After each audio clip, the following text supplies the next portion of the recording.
Halo semuanya. Oke, di ulasan kali ini kita bakal ngebahas sebuah perjalanan sejarah yang benar-benar luar biasa.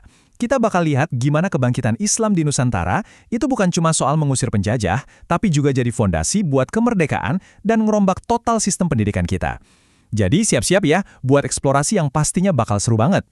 Nah, pernah kepikiran nggak sih gimana caranya sebuah keyakinan agama bisa secara radikal ngubah nasib satu bangsa yang lagi hancur-hancurnya dijajah?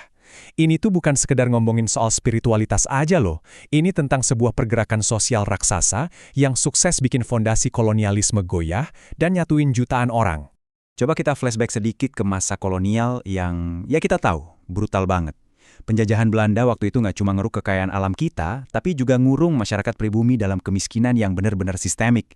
Ditambah lagi, eksploitasi dari penguasa feodal lokal. Kondisi yang serba susah ini bikin masyarakat jadi putus asa. Ujung-ujungnya, orang jadi lari ke hal-hal mistis, nyuburin praktek tahayul dan sinkretisme yang bikin masyarakat kita makin terjebak di kegelapan intelektual. Pokoknya, butuh banget yang namanya solusi revolusioner saat itu. Oke, biar kebayang arahnya, kita bakal bedah topik ini lewat 6 poin utama ya.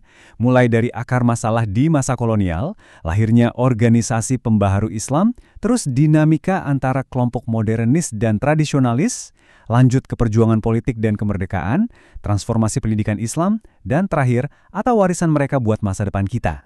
Kita mulai dari bagian pertama, akar masalah masa kolonial. Kalau kita lihat dari berbagai riset akademik, kelihatan banget kalau sistem kolonial waktu itu bikin hierarki yang luar biasa ketat dan menindas. Penduduk pribumi Nusantara itu ditaruh di posisi paling bawah dari piramida sosial. Bayangin aja, udah disuruh kerja paksa abis-abisan, tapi nggak dikasih hak sipil sama sekali. Bener-bener nggak adil. Jadi ada kombinasi maut nih. Di satu sisi ada kolonialisme Belanda yang maksain sistem tanam paksa dengan pajak gila-gilaan. Di sisi lain, elit feodal lokal juga ikutan serakah lewat sistem Maro. Ini nyiptain lingkaran kemiskinan yang mencekik banget buat rakyat. Karena kejepit dan saking putus asanya pengen bertahan hidup, banyak orang yang akhirnya nyari jalan pintas lewat hal-hal mistis. Makanya, penyakit sosial dan agama kayak bid'ah, tahyo, dan khurafat itu makin subur. Lanjut ke bagian kedua, lahirnya organisasi pembaharu Islam. Nah, coba kita perhatiin gimana situasinya berubah drastis di awal abad ke-20. Terjadi semacam ledakan pergerakan sosial keagamaan, mulai dari Jamiat Khair dan Sarekat Islam di tahun 1905, terus muncul Muhammadiyah di tahun 1912, disusul Persatuan Islam atau Persis di 1923, sampai berdirinya Nahdlatul Ulama di tahun 1926. Kecepatannya benar-benar luar biasa kan? Kok bisa tiba-tiba pada melek gini? Jawabannya ternyata ada di para ulama cendekiawan yang baru aja pulang kampung habis menuntut ilmu di Mekah dan Timur Tengah. Mereka pulang bawa ide-ide reformasi yang seger banget. Mereka sadar satu hal yang fundamental. Kalau mau ngelawan sistem penjajahan yang masif, kita nggak bisa lagi cuma ngandelin pengajian individu di surau-surau kecil. Harus bikin organisasi modern yang rapi. Bahkan, mereka sampai nerbitin majalah loh buat nyebarin gagasan-gagasan ini secara lebih luas dan terstruktur. Masuk ke bagian ketiga, modernis melawan tradisionalis. Sekarang, apa sih yang paling menarik dari dinamika ini? Jawabannya adalah keseimbangan peran mereka. Kelompok modernis itu fokus banget buat ngebersihin praktik keagamaan supaya balik murni ke Al-Quran dan hadis, sambil pelan-pelan ngadopsi model pendidikan barat biar lebih efisien. Di waktu yang sama, kelompok tradisionalis fokus mempertahankan ajaran 4 madhab klasik, menjaga kearifan lokal, dan pastinya memperkuat sistem pesantren. Dan ingat ya, mereka ini bukan musuhan, justru mereka ini ibarat dua sisi koin yang sama, yang saling melengkapi buat dorong kemajuan bangsa. Buat kelompok modernis, inspirasi mereka tuh jelas banget. Tokoh-tokoh pelopor kayak K.H. Ahmad Dahlan benar-benar terinspirasi sama pemikir reformis Timur Tengah seperti Muhammad Abduh. Semangat inilah yang bikin Muhammadiyah ngegas banget buat memodernisasi pendidikan, bangun rumah sakit, sampai mendirikan panti asuhan. Jadi fokusnya benar-benar ke aksi sosial yang nyata buat kesejahteraan umat. Tapi peran kelompok tradisionalis juga sama pentingnya loh. Tokoh-tokoh hebat kayak K.H. Hashim Asy'ari ngebentuk Nahdlatul Ulama karena ada rasa khawatir.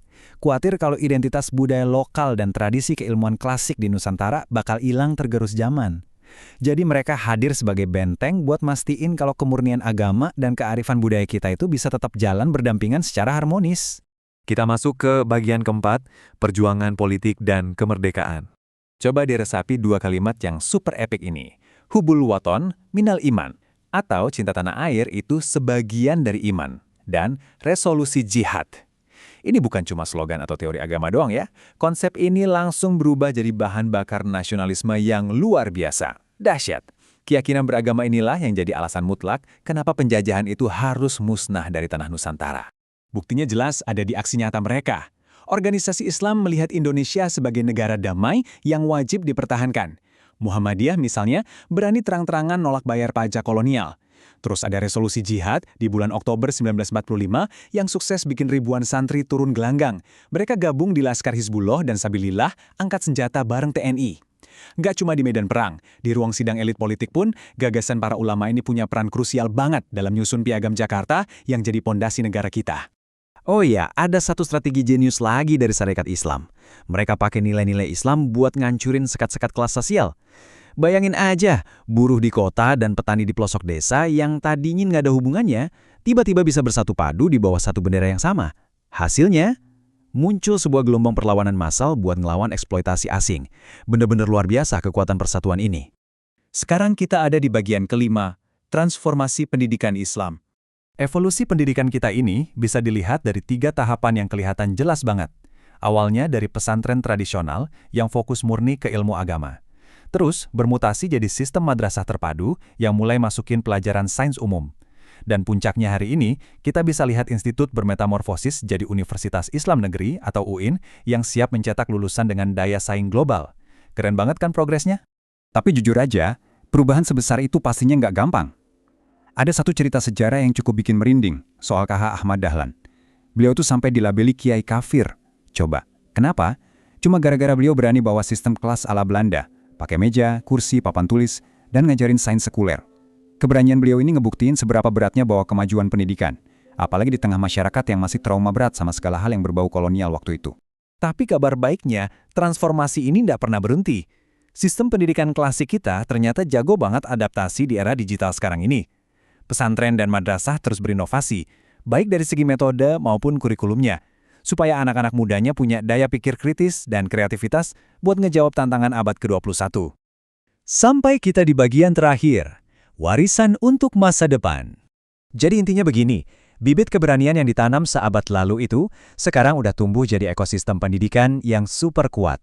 Berkat Undang-Undang Nomor 20 Tahun 2003, madrasah sekarang udah setara posisinya sama sekolah umum. Pesantren juga nggak cuma tempat gaji doang, santrinya sekarang diajarin skill bisnis sampai pelatihan vokasi. Ditambah lagi, transformasi UIN makin menegaskan kalau pendidikan Islam di Indonesia itu tujuannya buat nyetak ilmuwan kelas dunia, bukan cuma ulama untuk tingkat lokal aja. Nah, buat nutup ulasan kita kali ini, saya mau ninggalin satu pertanyaan buat kalian renungin.